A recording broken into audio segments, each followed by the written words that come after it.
Kerala Vasthralayam, Pattambi road, Kunnamkulam. Guruvayur road near royal hospital, Kunnamkulam. Mulakunnathukavu പഞ്ചായത്തും കൃഷിഭവനും സംയുക്തമായി ഞാറ്റുവേല ചന്ത സംഘടിപ്പിച്ചു. വെള്ളിയാഴ്ച നടന്ന പരിപാടി ജില്ലാ പഞ്ചായത്ത് പ്രസിഡന്റ് മേരി തോമസ് ഉദ്ഘാടനം ചെയ്തു. പ്രകൃതി നമുക്ക് ഒരുക്കി തന്നതിന്റെ ഭാഗമായിട്ടാണ് ഞാറ്റുവേല ചന്തകളൊക്കെ തന്നെ ഇന്ന് നമ്മുടെ ഗ്രാമങ്ങളില്, നമ്മുടെ പഞ്ചായത്തുകളുടെ നേതൃത്വത്തില്, കൃഷിഭവന്റെ നേതൃത്വത്തില്, സഹകരണ ബാങ്കിന്റെ നേതൃത്വത്തില്. മുളങ്കുന്നത്തുകാവ് ഗ്രാമപഞ്ചായത്ത് പ്രസിഡന്റ് അഡ്വക്കേറ്റ് സിന്ധു അജയ്കുമാർ അധ്യക്ഷത വഹിച്ചു. പുഴയ്ക്കൽ ബ്ലോക്ക് പഞ്ചായത്ത് അംഗം ലക്ഷ്മി വിശ്വംഭരൻ ചടങ്ങിൽ മുഖ്യ അതിഥിയായി.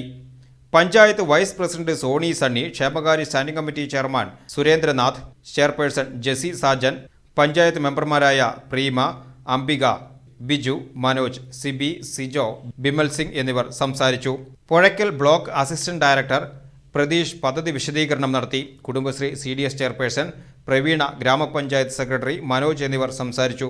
പച്ചക്കറി കൃഷിയെക്കുറിച്ചുള്ള seminar Pazhayannur farm assistant director Aswathi Gopinathan നയിച്ചു. പൂമല ഹയർ സെക്കൻഡറി സ്കൂളിലെ വിദ്യാർത്ഥികളും അധ്യാപകരും ADS അംഗങ്ങളും പാടശേഖര സമിതി ഭാരവാഹികളും കർഷകരും കുടുംബശ്രീ പ്രവർത്തകരും പങ്കെടുത്തു. കൃഷി ഓഫീസർ ശ്വേത VI സ്വാഗതവും കൃഷി അസിസ്റ്റന്റ് സെലിൻ സണ്ണി നന്ദിയും പറഞ്ഞു. ഞാറ്റുവേലയുടെ ഭാഗമായിട്ട് ഗുണനിലവാരമുള്ള പച്ചക്കറി തൈകളും വിത്തുകളും ഫലവൃക്ഷ തൈകളും വിവിധതരം വളങ്ങളും കാർഷിക ഉപകരണങ്ങളും കർഷകരുടെ ഉൽപ്പന്നങ്ങളും കുടുംബശ്രീ പ്രവർത്തകരുടെ മൂല്യവർദ്ധിത ഉൽപ്പന്നങ്ങളും ചന്തയ്ക്ക് മാറ്റുകൂട്ടി. ചടങ്ങിൽ സൗജന്യമായ പച്ചക്കറി വിതരണവും ഉണ്ടായിരുന്നു.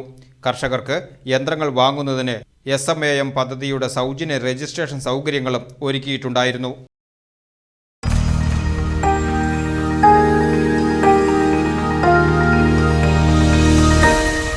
You are watching VCV News.